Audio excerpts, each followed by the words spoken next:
Question is, how many of you have heard of Ethereum? Lots. It looks like we have a heavy Ethereum audience tonight. Ethereum is, not knowing how much you guys know, but Ethereum is basically the claimed Bitcoin 2.0. It's the idea that we're going to take what Bitcoin did and build upon it, where we don't just do a centralized, decentralized clearinghouse like Bitcoin is, where you're just transferring tokens of value between people, but we're actually going to build something like a generalized computer on top of the blockchain. And so I have a quick video to start with that Ethereum released when they finally released the actual blockchain into the live. So I'll let you see that. How well is the audio going to pick up? Do you know? How will the internet work in the future? It will use Ethereum. Ethereum is a planetary scale computer powered by blockchain technology. Applications built on Ethereum run exactly as programmed, without any possibility of downtime, censorship, or third-party interference. Ethereum is the secure backbone for everything from e-commerce to the Internet of Things, enabling transparent governance for communities and businesses while keeping user communication secure. Mix, the Ethereum IDE, makes it easy to develop, debug, and deploy your applications, while building UIs is done using your existing web development skills, tools, and favorite frameworks. Ethereum handles user authentication and secure payments for you, as well as messaging and even decentralized storage. And there's no need to sign up or pay for service to host your applications, as Ethereum is the world's first zero infrastructure platform, allowing your users to regain control over the management of their own funds and personal data. Join the many already developing on Ethereum. Great, so that video tells you a whole lot of nothing, except for Ethereum is going to be really, really cool. And it's a decentralized platform for decentralized applications. But it does give you some ideas in the pictures that it shows on what it's capable of doing. So let's just kind of give a brief summary of what it does. So it's a blockchain designed to be a generic decentralized computer. You can kind of visualize this as the world computer. Essentially, everyone has access to this computer just by accessing the network, and you can deploy virtually any application onto this platform. And I mean, like, from what we saw, it's virtually anything. These accounts, when you think about Bitcoin accounts, there's only really one kind of account, and that is a human-based account. In Ethereum, there's two. You can boil it down to two. And one is a human-based account, where it's actually holding Ether and whatever else, what other tokens you may have in your account. And then there's a second type, which is a computer by itself, which is what we call a smart contract, which is you always have to be deployed initially by a human account, but smart contracts can actually produce other smart contracts. And so it can go on until you run out of funds. And if it's making money itself, it can go on infinitely. So smart contracts can control the funds in the account itself, and it can be linked to other accounts, other smart contracts even. And the native token is called Ether. It's used as essentially the fuel by which everything in the network runs. Ether as a fuel has been debated heavily about what sort of value it should have. With Bitcoin, we see that its value is derived strictly because of speculation. There's actually no use case other than value transfer. Why did there have to be a separation? Why did there need to be? When Ethereum was developed, the initial developer named Satoshi Nakamoto actually talked about creating a generic programmable blockchain, and he decided not to do that because he felt like he was biting off more than he could chew. The risks in producing something like this were too great, and so he simplified his design and went to strictly a value transfer platform. Now, Vitalik Buterin, who's the founder of Ethereum, he read that, and being a young kid with all sorts of spunk, 19 at the time, he said, you know what, I'll build it. I'll build it the way that he saw it. And there was all sorts of risks when he started, but it looks like he's succeeded so far. So. But there are people that say that they're going right after Bitcoin directly, but saying I do the same thing on Bitcoin. So it's a setting up of confusion. Yeah, so we can talk a little bit about that. So Bitcoin, there's been two major there's been a few platforms that have basically come out and said, you know what, we can just copy what Ethereum's done and put it into our system, and we'll port it within a week. That's what Counterparty said. Unfortunately, it's been 4.5 months, and Counterparty is still silent. They have not ported it. It has problems inside the Bitcoin blockchain. There's a new effort called Rootstock, who apparently just published their white paper. I can't speak authoritatively because I haven't read the white paper yet. I mean, it literally got published just a couple days ago. I'm interested to see how their virtual machine, how the Ethereum virtual machine works inside of the Bitcoin protocol, because the Bitcoin protocol is so limited in its opcodes that you have to ram this square peg into the circular hole, and it looks very, very difficult to do. They've already said that they're going to be using side chains to get around this problem of trying to port this VM into Bitcoin. We'll see how well they can do even on a side chain. Until the proof is in the pudding, and right now Ethereum is live and it works. So everybody else that's saying we will do what Ethereum is doing, good luck, and we'll see how you do. That's my answer to that, I guess. And then so the curious thing, so you say, well, people want to take Ethereum and put it on their blockchain. Well, guess what? Any blockchain in existence can be written on Ethereum. And that's already been proven. They've already written half the blockchains that are worth anything at all, and they've written them in, well, Vitalik got a little bit spicy when Counterparty was getting all up in arms and saying that they would have the VM ported over in a week. He said, okay, well, I just ported Counterparty over to Ethereum in 300 lines of code, and it took me 3 hours. It's done. You can do everything that you can do on Counterparty on Ethereum, and I did it in 3 hours. So, good luck. And the reason is because this is a generalized computer. You can use basic computer languages, and they compile down into the VM, and you can write virtually anything. And we saw that, just a funny example, at the conference, somebody was sitting there on their computer trying to code something up, and they said, I don't know how to do this one particular piece. A guy who was not even in the conversation stood up, walked over, said, you mind if I have a crack at it real quick?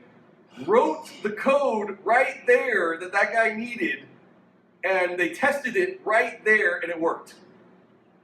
And that's the type of conference this was. There's 400 people there, and it was jam-packed with real hardcore developers, people that were there to learn how to make things, not just talk about them, not sell them, make things. And that's one of the things, the takeaways from the conference. So Ethereum launched end of August, early September. Sorry, question on the 400 developers. Where do they come from mostly? Everywhere. I mean, everywhere. There were people from I think they said 61 countries. And so 61 countries out of 400 people. I mean, goodness. And there was people represented from every single continent except for Antarctica. There are no nodes, Ethereum nodes on Antarctica, but they're working on it. They really are. Or they want to get one there. Go ahead. Yeah, absolutely. Move over. Is that better? Just a curiosity point, what does the language that you use to write Ethereum look like? Is it like Java, or is it like something else? Yeah, so I'll get to that in a second. The language to write smart contracts, they have a couple. The most popular one is called Solidity. Solidity is essentially JavaScript. There's very minor nuances in the differences. But they also have another language that's very similar to Python, which they call Serpent. I know, isn't it good? Like, Vitalik loves that. Because he was the one that created Serpent, because he programs in Python. And there's another one, but I'm going to get to implementations in a second. They actually have 6 full implementations of Ethereum in 6 different languages. So I'll cover that in just a second. So DevCon1, this was the second developer conference for Ethereum. The first was called DevCon0, and it was held about a year ago.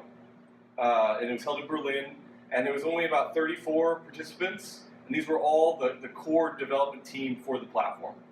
No one else was invited.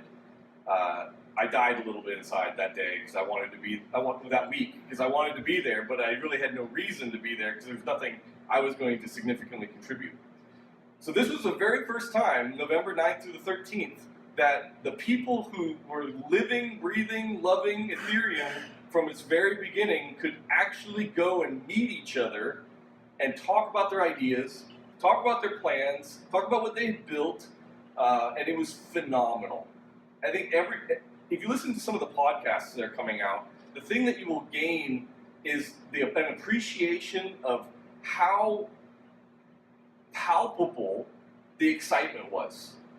It was serious. I was sitting in the room thinking to myself, okay, there's about 400 people here, and every single person in this room has zero doubt that this is going to change the world. Zero. And they are all grateful that they are here because they want to be a part of changing the world. There was zero doubt.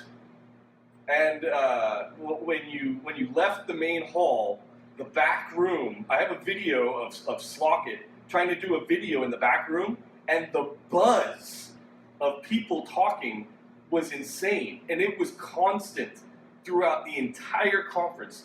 There was only a couple talks where you could have gone to the back room and actually had a discussion.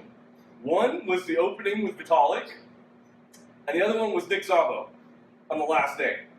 Everybody crowded in for those 2 talks, but other than that, you could always find people in the back talking about their projects, building relationships. It was phenomenal. And I have some big holes in some of the projects holes in the conference where I don't know really what happened because I was in the back talking to people who really wanted to talk to me about some of the things I'll show you.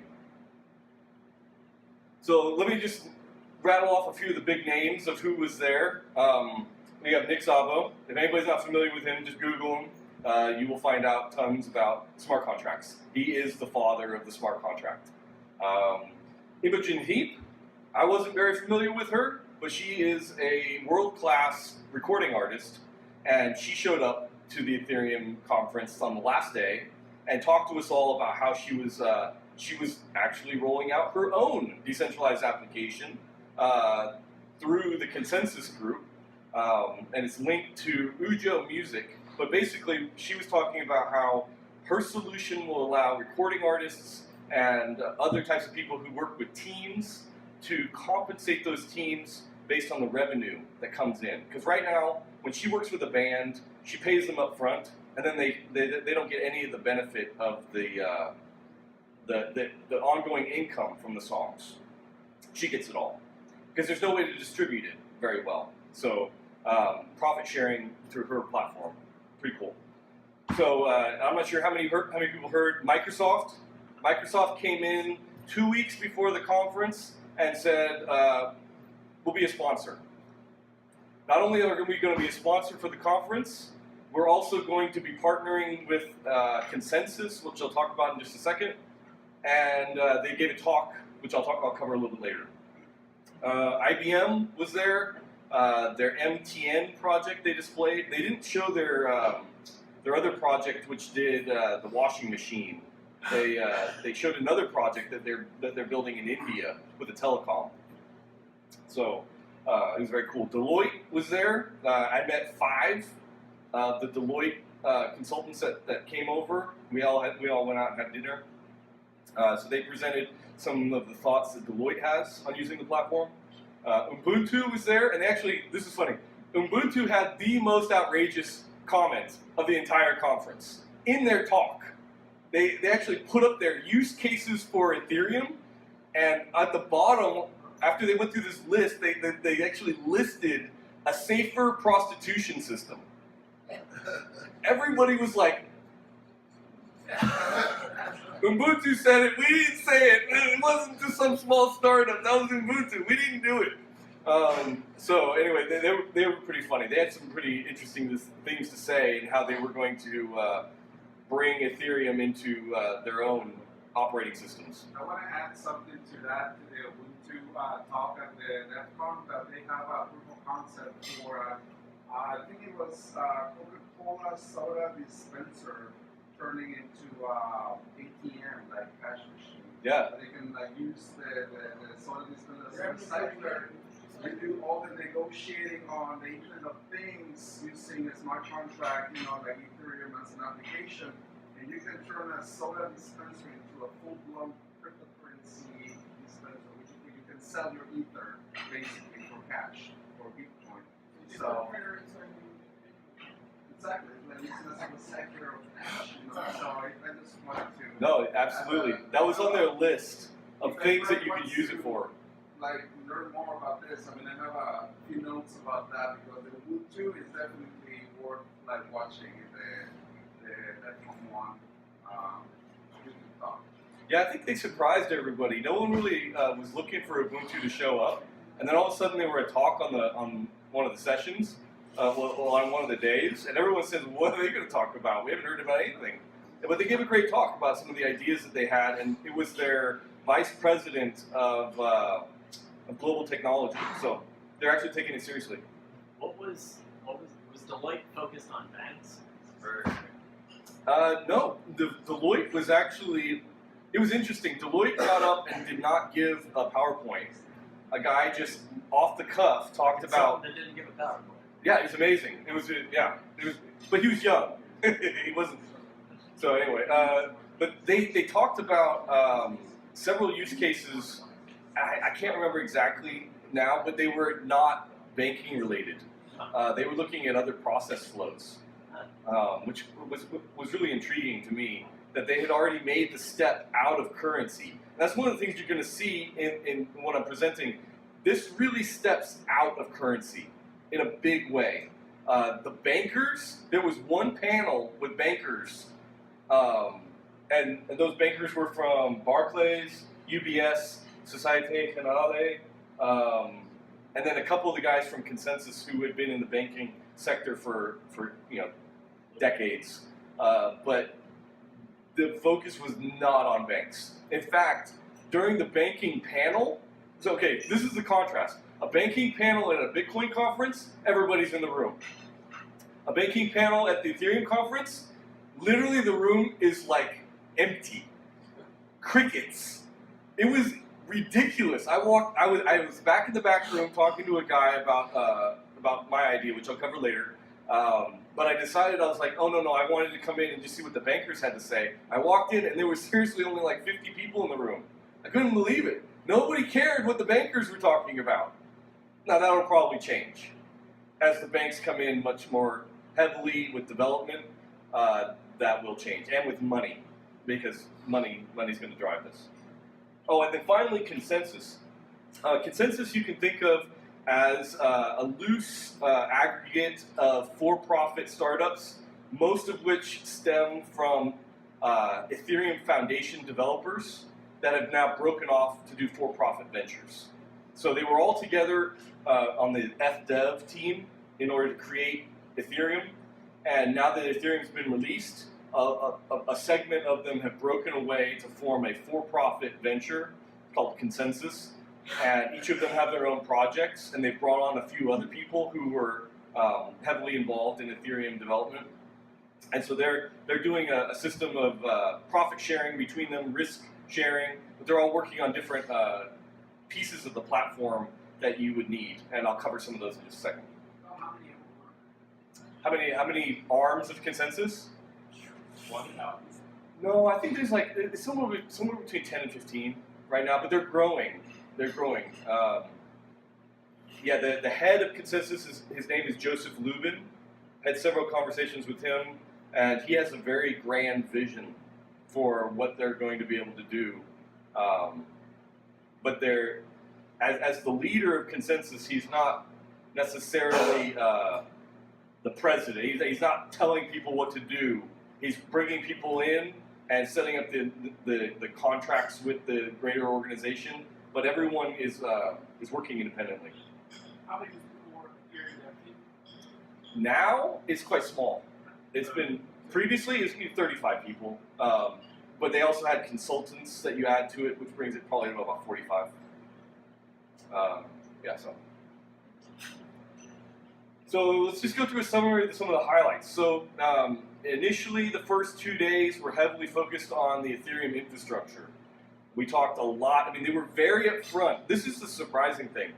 Vitalik came out and says, listen, we've come up with a product. We know that there are problems, that we can't get to where we want to go yet. We have a roadmap.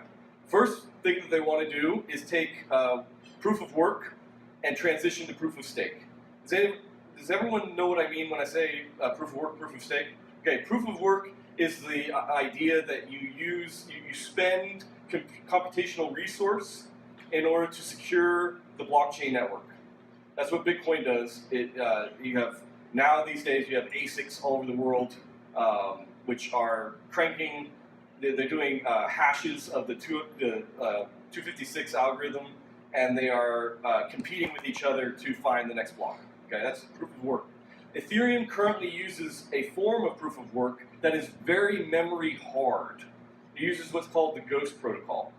What it means is that it's making it very, very difficult for a computer for the CPU of a computer to dominate. And what it does is it basically is constantly calling out from the CPU to the RAM in order to obtain the information it needs. And the idea behind that was because when you call out, the speed at which you can travel in and out of the CPU is relatively stable, and millions of dollars are invested every year in order to enhance that to its utmost. And you don't get much better. You can't just go create a single type ASIC in order to beat it. Eventually, though, they feel like that's probably going to be beaten. That someone's going to figure out how to do it with an ASIC or do it better than what the major computer hardware, the general computer hardware producers are doing. So the idea is that they'll move to proof of stake. The concept of proof of stake is that you mine based on the resources you're willing to commit to the network. You bond a certain percentage of, a certain number of ethers to the network, and based on the percentage of ethers of all the ones that are bonded, you will mine statistically at that level. So if I was to bond 1% of all the ethers that bond in order to mine, I would mine 1% of the blocks. And the idea behind that is because if you have something at stake, if you have bonded your money, it can be taken away from you for bad behavior. So if you decide to fight against the network, to censor transactions, to try to attack other miners and get them and make them so they can't mine, your bond is forfeit. Who controls the bonding and forfeiting process? So the forfeiting process,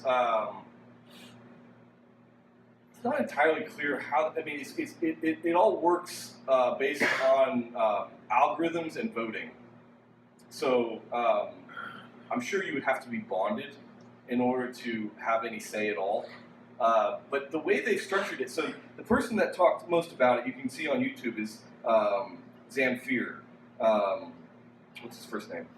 Vlad Zamfir. He's been the one working mostly on it. They call the protocol Casper, and that's kind of a play off the Ghost thing, because Casper uses the Ghost protocol just applied to proof of stake. And what they do is so the way it works is they do rounds of betting. Each account that is able to mine bets on whether the next block is correct or not. And if you try to bet against the growing consensus that a block is valid, you lose money. You're going to be losing your money because you're basically trying to tell the network this block is not valid, even though everybody else is saying it is. So they do rounds of betting, small at first, because no one knows exactly what the right block is at first. But then as the system gains confidence that it is a valid block, the bets become steeper and steeper to the point where if you try to bet against it, you lose your bond.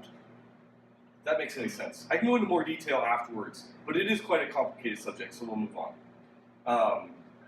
Okay, so infrastructure. Scalability was the next thing. We talked about scalability a lot. Vitalik has some very strong ideas on how to scale. They primarily focus on the ability of the network to shard the network. Sharding is basically creating several subsets that don't hold the entire chain. And then you settle cross-shard the same way you would between side chains.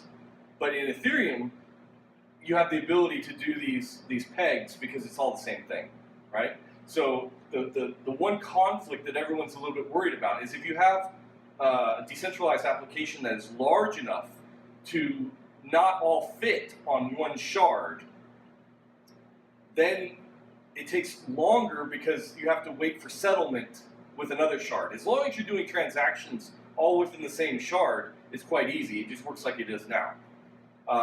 But when you go cross-shard, it's going to take, there needs to be like, basically like wayposts where everyone has settled by this point, and then you go to the next one, and everyone is settled by the next point, so that the network can stay in step, and you don't get some of the shards creating, new chains that aren't verified by everybody else.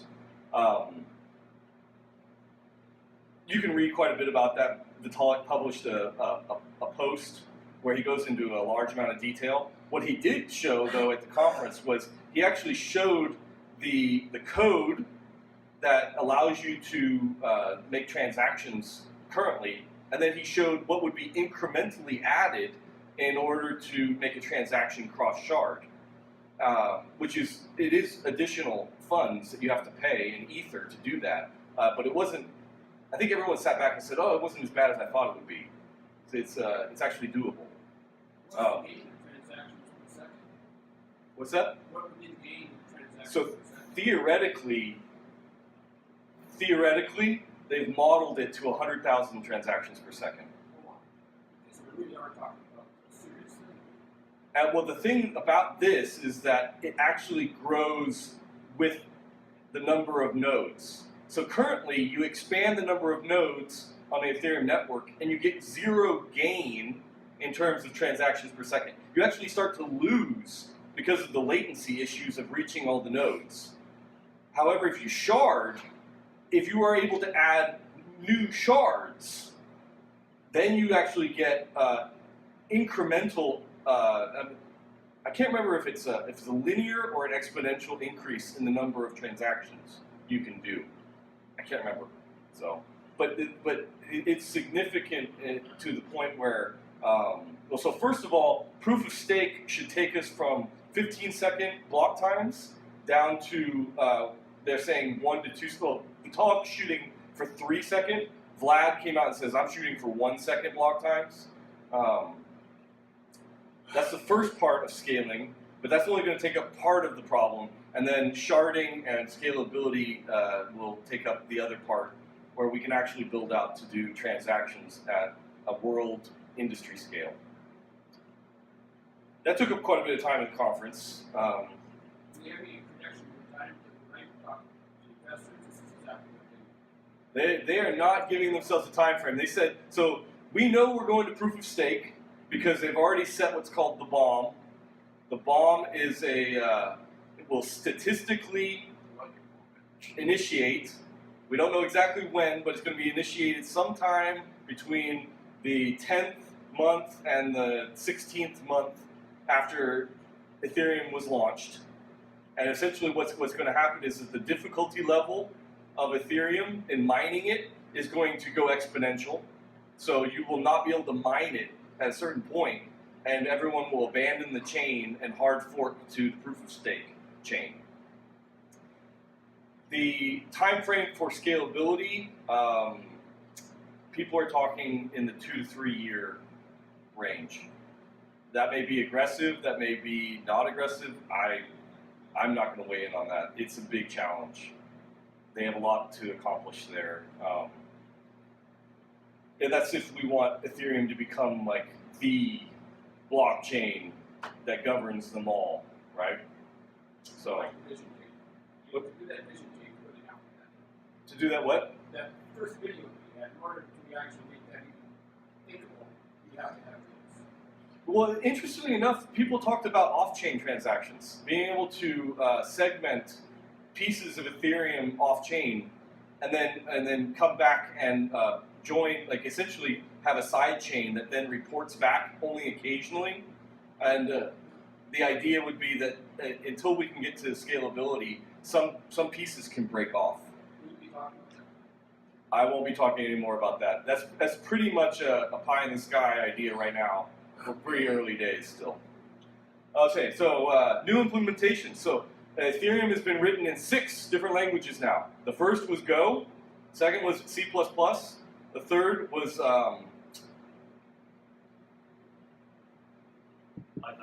Python. Thank you. Python. So those were the first 3. They've all been vetted now through a security audit, which is awesome, which means that they're very stable. And they're actually asking for everyone who runs nodes to consider changing off the Go node because there's like 97% of all nodes are running Go. And it'd be really good if we got more C++ and Python nodes. But there's also a full implementation in Java, in Haskell, and in JavaScript. I don't even want to see what the JavaScript implementation looks like because that must have been a beast. But Martin was there, and Martin had written the JavaScript implementation. What's the value of having all these? Was that? What's the value of having all these different The value is that if they find a bug in one, it doesn't take down the network. Because they're all written independent of each other, but they do the same things. So the code is completely different, and you would expect that in one language, you probably wouldn't write the same bug as in another language. So that was the logic. Are there some minor variances in how it functions? Basically, wants to do something. Not that I know of. The Go implementation is the only one with full functionality in terms of like every single thing that you can do. Actually, that's not true. C++ can do some things that Go can't do.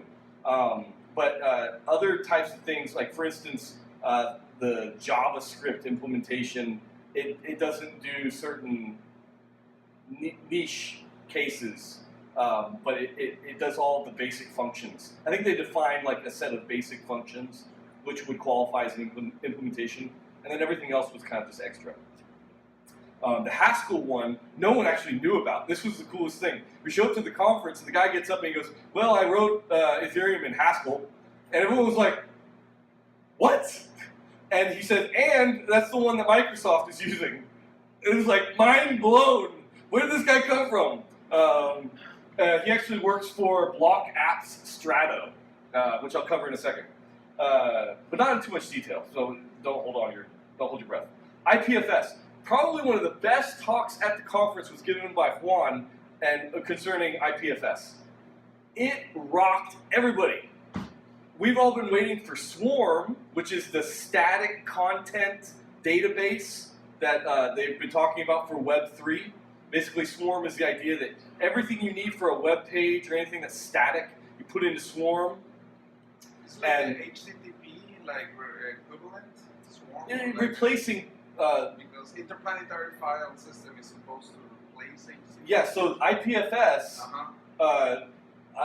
I don't know how other people interpreted it, but IPFS all of a sudden, like everybody in the whole room just went, "Yeah, that's what I'm going to use." And Swarm just kind of got segmented to a different use case. And we all talked about it later. Swarm is going to be used specifically for smart contract to smart contract integration, where they need data, static data. But IPFS became like the de facto, this is what I'm going to use to publish to the web, to publish static information to the web. The way it works is that you take content and you do it and you hash it. And the hash of the content becomes its URL, which is really cool because then you have the static content that it's already authenticated in what it is when you look it up on the web. You already know what you're getting, and it can't lie to you. It can't say, oh, I'm going to route you to this data file, only when I do the hash of what that data file should be, it doesn't turn out to be the address. That doesn't happen. It doesn't work that way.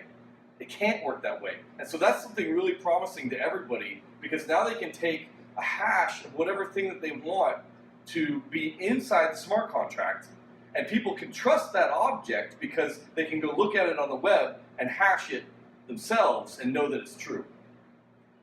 Very, very cool. Everyone was buzzing about IPFS and the integration with IPFS.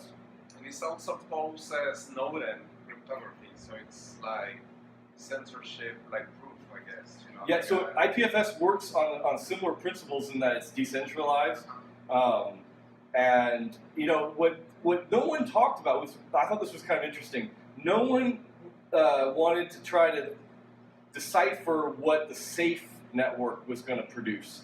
Everybody was still, I mean, I heard it mentioned a few times, like, oh, you guys know what I'm talking about, MadeSafe, if you're familiar with that. MadeSafe is another idea. They don't use a blockchain, but they're trying to decentralize the web.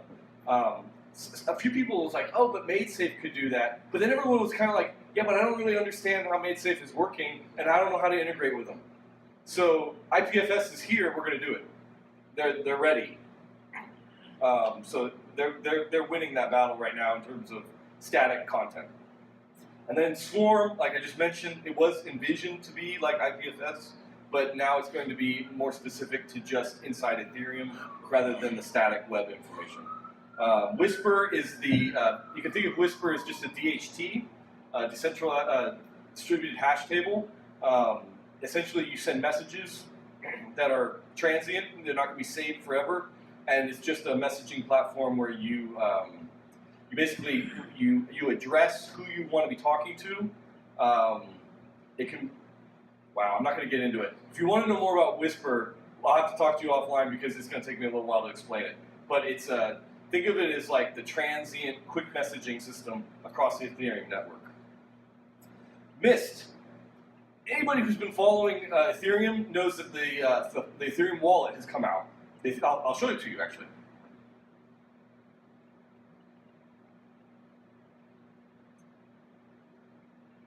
And you're actually going to see a balance. This is not all the Ether I have.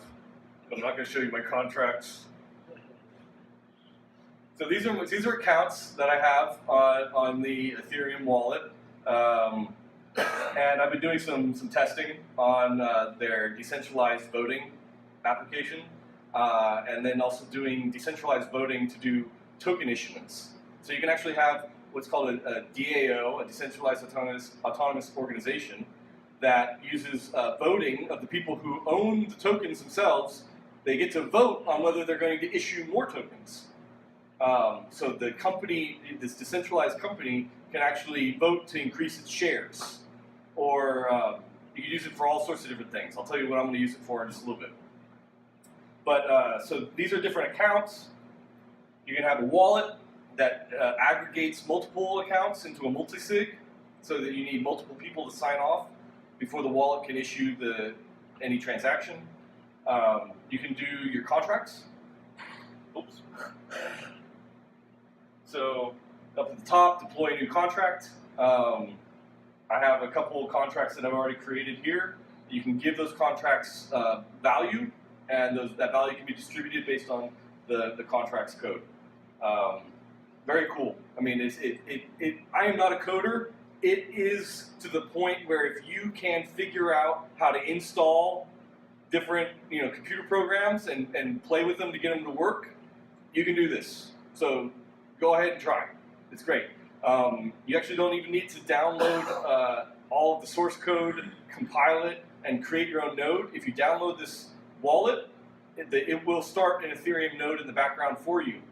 And it'll take a little while to get up to the point where we're at in the chain, but it will do all the work for you so that you can be up to date with an Ethereum node and off and running with your own wallet.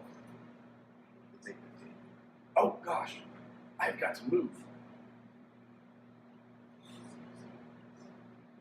So, let me just whisk through these. MetaMask is a browser that acts as Mist. It's basically a Chrome browser. No modifications other than you add a plugin. BTC Relay is a peg. It actually looks at the Bitcoin blockchain, and it can tell you when Bitcoins move around on the Bitcoin blockchain if you need that for Ethereum. Uport is an identity system, not ready yet. Very cool, being developed by Consensus. EtherCamp is doing decentralized hackathons. If anybody's interested in participating in a hackathon over the web, you can do it here. People are writing, they just did their first one. I gotta tell you, you gotta go look it up. Amazing stuff for like a couple-day hackathon. So real quick, I'm in their Slack account. There's 292 people in there, and they're always talking about building stuff on top of Ethereum. They're freaking killing it, is what they are. Yeah. Freaking killing it. And the thing about Ethereum, any developer gets it. Like, they get in, and seriously, I talked to a guy named Cyrus. He built this game called Etheria. He'd never worked in Ethereum before, like 5 months ago. He got in, he built a virtual world where you own property and you can build things on this property called Etheria. You can look it up. He didn't know anything to begin with. He's just a developer. 3 months, he's got the thing built. It's incredible. Blocks App Strato, these are the guys who are putting applications onto Microsoft's Azure platform to enable one-click install of an Ethereum node, and then up and running with a private node if you want, deploying contracts. So this is really easy for things like banks and other businesses that want to play around. Embark is a smart contract development platform.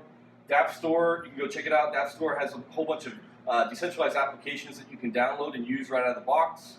And tokens. We're going to talk a bunch about tokens, but not so much because I'm running out of time. And oh my gosh, there was more and more and more. String, Colony. I'll talk about Colony in a second. Digix Global, selling gold tokens over the network. Wayfund, crowdfunding. Balance, triple entry accounting system for all those accountants that want to replace their back-end systems. Provenance, tracking the provenance of food from farms all the way to grocery stores.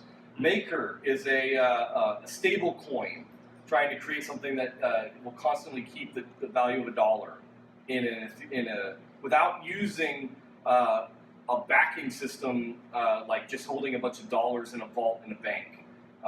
Decentralizing that so that it can be held across the network. Etheria, I just talked about. Prediction markets, Augur and Group Gnosis. I was going to show a video of Augur, but I'm not going to do that. You can go look at it later if you so desire. Slockit. I also have a video of Slockit, but it's the Internet of Things. Being able to open and close doors using the Ethereum blockchain. A property owner can put an Airbnb property and be able to control who has access by giving them a token in exchange for them paying for a certain amount of days, and then revoking that privilege to enter the house afterwards. They have a really cool, they did an incredible display in which they boiled water with this electric teapot. And they said, you know, we're going to open and close doors, but you can use this for any device as long as it can access the internet. Inflect is kind of like a crowd organization type application. I wasn't there for the presentation, so I didn't see much. Ujo is like iTunes for music. This is what Imogen Heap used to release her new single on. Mati is out of India. I didn't get to hear their talk. Golem is micropayments for computing resource. They actually want to source all these computers, their excess capacity, and then do micropayments. But they're targeting big businesses who need massive computing, and they're trying to source over the entire world all of their resources and do micropayments for adding that resource. They're out of Russia, by the way. So I'm gonna skip these videos. I'll give you the links if you want. Last of all, I'll talk to you about what I showed. This was my talk, FreeMyVunk. So FreeMyVunk, the first question is, everyone's like, what's Vunk? Vunk is a made-up word. We asked everybody we could, what do you call all the virtual stuff you have? Your virtual junk. And they were like, everybody I asked was like, I have no idea. I call it my stuff, my virtual property. We're like, no, these names suck. Let's call it Vunk. It's my virtual junk. And it's basically anything you own in a virtual world. Anything. A sword, a potion, you have access to special levels, you have a particular skin on your gun to make it look a certain way, or even like a first edition of a game, or some sort of unique object. Whatever it is, that's Vunk. It's also a term that we use for our community token. So we'll be distributing community tokens called Vunk, but it's kind of like a generic term for all your virtual stuff. So if you were to think about the video game metaverse, all the worlds in the metaverse, this is kind of what I think it looks like. Lots of isolated entities. So the question is, why is everything so disconnected? It's all in virtual space, it's all on the internet. Why don't they connect? Doesn't make sense. So let me tell you a story about the first time I understood what Vunk was. I was 10.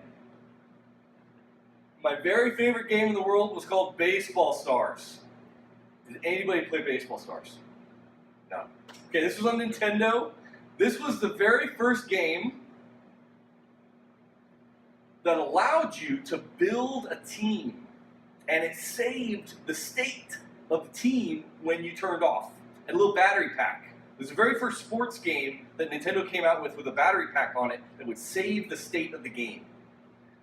And I played the heck out of this game. I mean, at least 100 hours, where I built the most phenomenal team you could possibly build. I hired all the best players you could trade of industries that really are impacted by these digital islands of economy. The CCG industry, collectible card games, they did a study last year where they found that 2/3 of all the players that play CCGs play online. Yet 75%, 3/4 of all the money that gets spent on these CCGs is for physical cards. Why in the world would that be? Do the people who play online not love their game as much? In fact, the paper cards are so fragile, if you scratch them, spill something on them, get them bent, they lose their value. These are fragile assets. Why would you put your money into the fragile asset rather than put it into a digital asset which will not be ruined? And the answer is because you can take your physical card down to a card shop and he will give you cold, hard cash for that card. But your digital card is trapped inside of its game. It can't move. The game will not release it. And unless the game facilitates trade between players, which a lot of them do, you have to go into a black market on a forum or through eBay and do some sort of crazy trade through PayPal where you may get a chargeback just to try to trade these items. Why? This should be so much easier.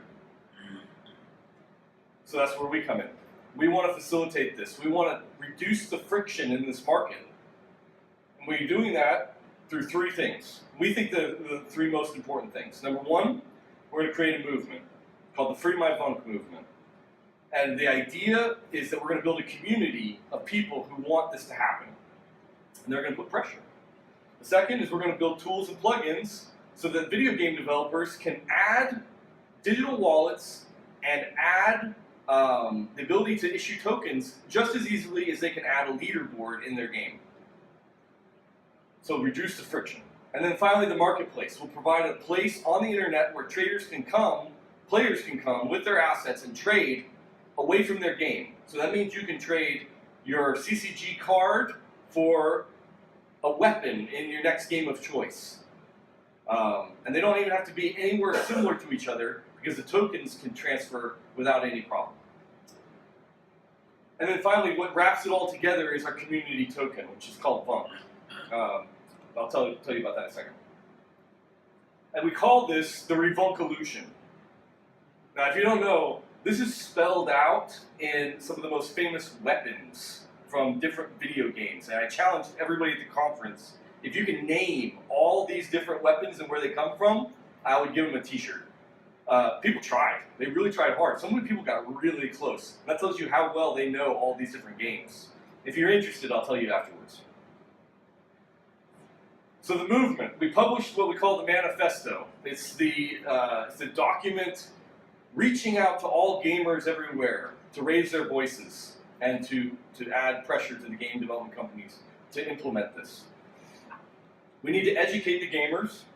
We need to get them angry that they're not getting this type of service because we can provide it now. We have to do incentivized evangelism. Basically, we're going to go out and say, if you tweet FreeMyVunk, hashtag FreeMyVunk, and you've signed up with an account with us on our website and told us what your Twitter account is, we'll take a certain number of Vunk and put it in your account. We'll pay you with Vunk just for being an evangelist. Even little things. And we're gonna be aiming for mainstream attention. We're not gonna be going after the blockchain market. We're gonna be going after the general gamer market. And to do that, we brought on somebody into our team named Skip Woods. He's a Hollywood screenwriter and director. He's done movies that everyone will know. Probably the most famous hacker movie, Swordfish, is his. He's also done A-Team. He's done Wolverine. He's done Hitman. He's very well known. His goal, his purpose in our organization is to put Vunk into the minds of famous people, and they're going to tweet it out to get as much mind share as we can through these people. And they'll be rewarded with Vunk. And so the goal is just to put consumer pressure on these games that they implement this. Our Vunk distribution model is to evangelists, but we also have another segment, which I didn't talk about before, which is another Ethereum project called Colony. Colony is a decentralized governance platform. Basically, it allows people to have influence and decision-making capability in a decentralized organization. They put out suggestions, they build work plans, and they get compensated for the work that they do inside the colony. Basically, what we do is we come along and we sprinkle Vunk, large amounts of it, into the colony, and it distributes it to the people who are actually doing things, building things, helping the movement. It's really cool. I encourage you to check out Colony. It's a very cool concept. Tools and plugins. So we're collaborating with video game developers already to build these plugins for them. They enable asset issuance, which I showed you through the wallet. Very similar process. And we also create a registry in which, in the registry on Ethereum, we have what the token is representing, and then the IPFS file that is describing that asset. So basically, we have a static content descriptor, and we have a name that's tied to the token. We know what it is. And then we provide in-game connections to the Ethereum wallet. So basically, the plugin allows every player to establish an Ethereum wallet without even knowing that they're creating an Ethereum wallet. We abstract everything away from the player, and we provide just the functionality. They don't have to pay anything in Ether. They don't have to do anything additional other than just use their wallet. And we can provide these tools for free. That's the catch. That's the hook, right? So I described my involvement with the first video game to start producing tokens on blockchain called Spells of Genesis. I currently sit on as an advisor to their company. They use the counterparty protocol because they couldn't wait for Ethereum. We're getting them more integrated with Ethereum as we go.